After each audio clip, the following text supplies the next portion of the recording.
ভর্তি হয়ে গেল, ঠিক তার পরেই তার খিদে ভাব পাচ্ছে, খাওয়া দাওয়ার পরেই খিদে পাচ্ছে, যেন মনে হচ্ছে আরও খেলে ভালো হয়, খিদে রয়ে গেছে।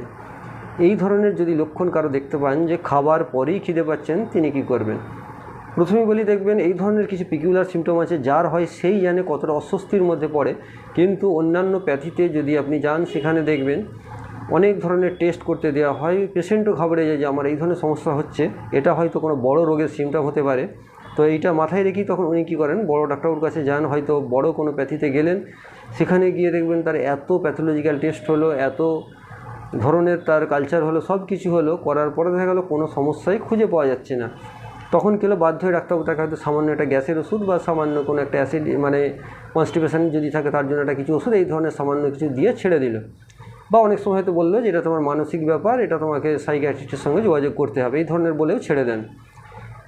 তো এই ধরনের যদি আপনার সমস্যা হয়ে থাকে, যার হয় তিনিই বোঝেন